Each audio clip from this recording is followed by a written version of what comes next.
Hi, students. I wanted to share a lesson with you about your writing. I find that I wish I had more time with you so that we could do this in person.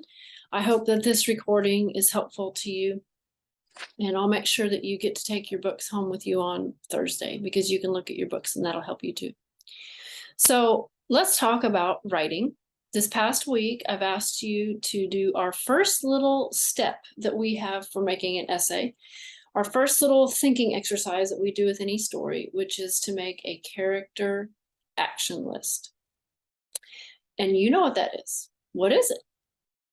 It's where you find a character in the story and you see what the character did. We avoid writing down their thoughts or their feelings or what other people thought about them. We just limit ourselves to writing about their actions. Did you enjoy doing that? I hope you did. I actually find that when I'm reading books now and I want to think more deeply about the story, that it is actually very helpful to do a character action list. And then once you have your character action list, what we do then is a thinking, we play with it. We do a thinking exercise in which we take each of those lines, the character and the action, and we put the word should in front of it. So for instance, in Beowulf, one of your characters and actions might be Beowulf sailing to go help the Danes. So in front of that line, you would just say, should Beowulf sail over to help the Danes? Should he leave his home to go help those people? Well, that's really interesting. Let's do another one. Should Grendel's mother go and attack the people of Hrothgar's Hall? That's an interesting one. How about should Beowulf fight the dragon by himself? Now that was one that I really liked. And so when I read through my list of character and action lists, that's what I picked. And now today what we're going to do is take what we're going to call the issue. We're going to take what you selected from your character and action list as an interesting question to explore. And we're going to do another thinking exercise with that called the Annie chart. So this isn't like Annie Oakley, get your gun, but it is an abbreviation and we call it an Annie chart. And I like the name of that. Okay, so the Annie chart. What I'm going to do now is I'm going to push share screen. Okay. And I'm going to pull up a document. You won't see my face anymore, which might be just fine. And then you'll just see me typing. All right. So now you see I have a document up. We call it Pages in Apple. If it was Microsoft, it would be Word. You on your computers are using Google Docs. And so you'll open up a new document. And I'm going to write what it is at the top. I'm going to write Annie chart for Beowulf. And then I'm going to put my name. You see that? Underneath it, I'll put the date. Today is August 28th, 2023. All right. And then the next thing that I'm going to do is write what we're going to make this Annie chart on, which is what we call the issue. So here's the word issue. Here's my issue. Instead of using the word should this time, we're going to use a more neutral word. This is a neutral word. It doesn't influence us one way or the other. It leaves us right there hanging in the balance, okay? So the issue that I've selected for this is whether Beowulf. I'm gonna explain more about what he is. Whether old King Beowulf should fight the dragon by himself. Whether old King Beowulf should fight the dragon by himself. And then down below that, I'm going to insert a table. This table is going to have 3 columns. So that showed up as 4. I'm going to delete one of those columns. In Google Docs, it works just a little bit differently for y'all. And I'm going to put at the top of this line over here the word affirmative. Affirmative is a big long word. It's a big long word that just means yes. Okay. He should fight that dragon by himself. And then the next column, I'm going to think of all the reasons why he should not fight the dragon. That's going to be negative. Okay. No. And this last column over here starts with an I. That is the column for interesting.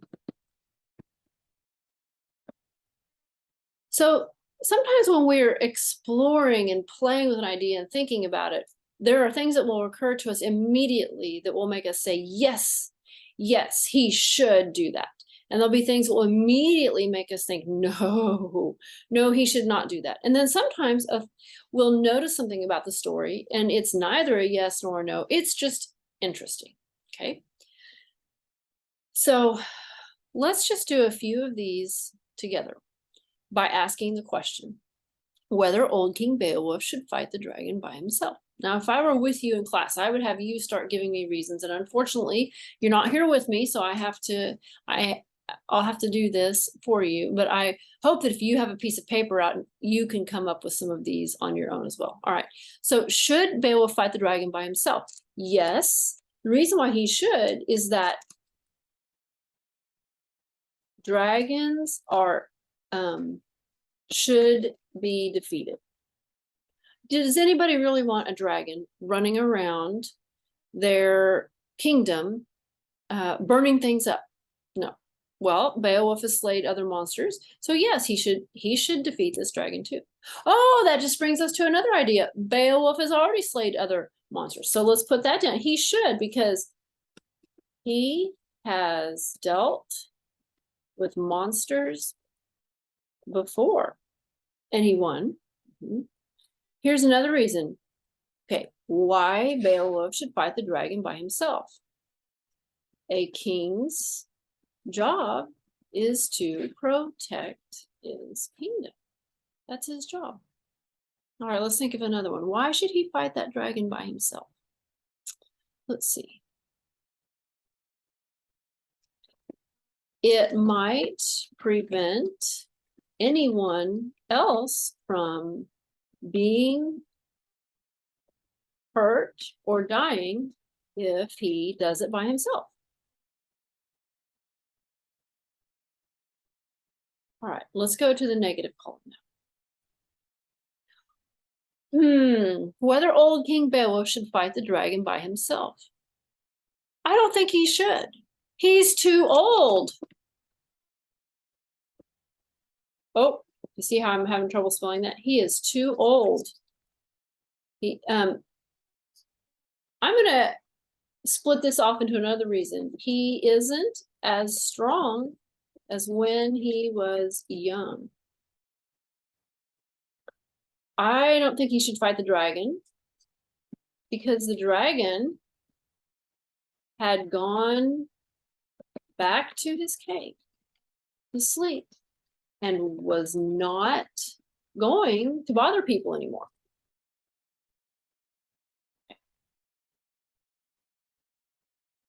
You know, if he had just left that dragon alone, they wouldn't have had any more trouble. All right, why else should Beowulf not fight that dragon by himself?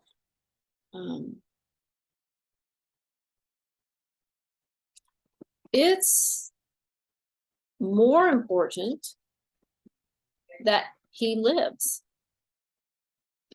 rather than fight the dragon. Now I'm going to add one more below here. If Beowulf dies, this is what's predicted, and it actually comes to pass, so we know it really happened. If Beowulf dies, his kingdom will be attacked by other tribes. See, while he's alive, everyone knows he's so fierce, they don't mess with the kingdom of the Geats. But if he dies, fighting this dragon by himself, the whole kingdom is going to be exposed to even more danger. Not this time from a dragon, but they're going to be exposed to danger from other tribes. All right. So those are just, well, it's not 5, it's It's not 4, it's 5 reasons for negative. Okay, now let's do some interesting ones. All right, so here's some interesting things about that I noticed from the story about the Beowulf. Okay, that I noticed about Beowulf. The dragon burned up the countryside. Dragons like gold.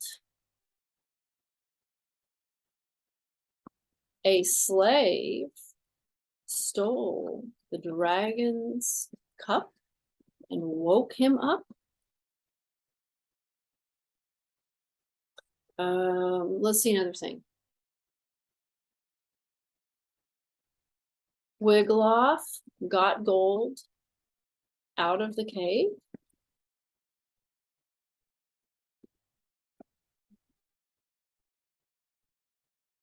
All right, let's do one more. One more interesting. See, Beowulf had them make him a new shield. All right.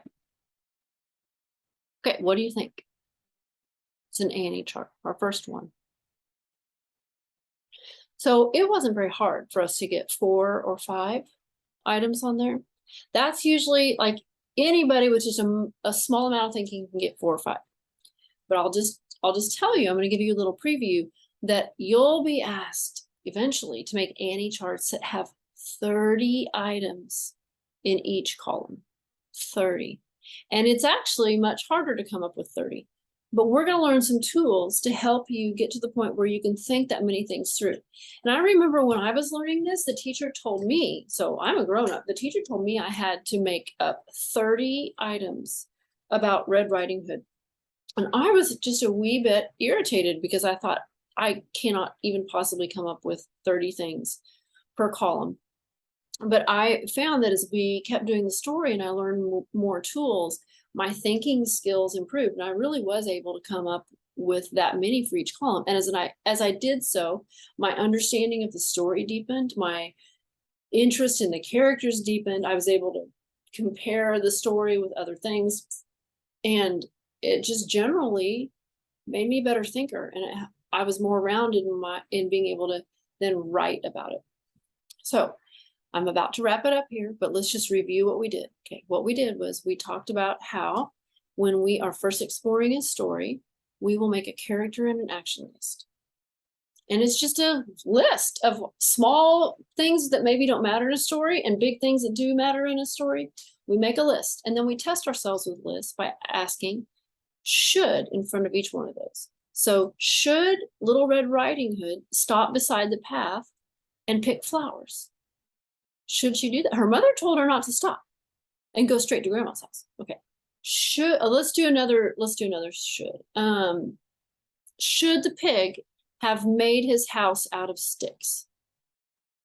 Well, it was easy for the wolf to blow down. That's a should. All right, you get the idea. And then we take a list of those and we find which of the questions, the should questions from our story interest us the most. And then we turn it into a weather statement. And that thing right there, the weather statement becomes our issue. Everybody say issue, issue. It's your weather statement because you're going to take the word should, mark out the word should, and write the word weather. And you can see on this page right here, the Annie chart for Beowulf, and then I put my name, I put the date, and then underneath of it, I put the word issue. And then I use the word weather, and followed by the words that are going to explore the idea. And then beneath that, what do we put? We put a chart, and it's a chart with 3 columns. What's it called? It's called the Annie chart. A-N-I. Affirmative, and affirmative means yes, negative means no, and I means interesting. Your assignment for today is going to be to start your Annie chart and to get 5 things on your Annie chart, 5 for affirmative, 5 for negative, and 5 for interesting. And well, let me back up. That means you have to also pick an issue. So you'll go to your character and action charts from Beowulf, you'll pick an issue and then make your Annie chart. So if you are a person who does not like to type, you are welcome to write this out. I think writing it out on notebook paper is just fine, but it has to be so that I can read it. But if you can type it, that's very good to be able to type it. There may be some advantages in that later. If you would like to type it, but you're struggling with the typing, just remember that there is that voice recording option in Google Docs. And so you can select a cell, like this is called a cell. This little part of the table is called a cell. And you can select voice recording and you can make the text of what you want to say appear in that cell. I think it's better for you if you type it. But if you're getting really frustrated and it's just taking you too long for overall, then you can use the voice recording on that. If you have questions, one of the first resources that you can do is most of you have older siblings that have already done this program. And so what you do is you go to that older sibling and you ask them if you're on the right track, okay? And hopefully they will be kind. I hope that they are kind and they will help you. You can also get a hold of me and I can help you on that. And then we will talk more about it on Thursday. But I haven't checked your checklist to see how many things on the Annie chart I wanted you to have. But for Monday, for sure, do 5. And then on Tuesday, see if you can add, well, not see if you can add. I want you to add 5 more. You're going to have to rack your brain a little bit more, okay? I hope this is helpful. Have a good day. Good luck.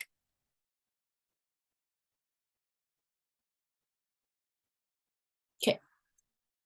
So the reason why we have rules that nobody understands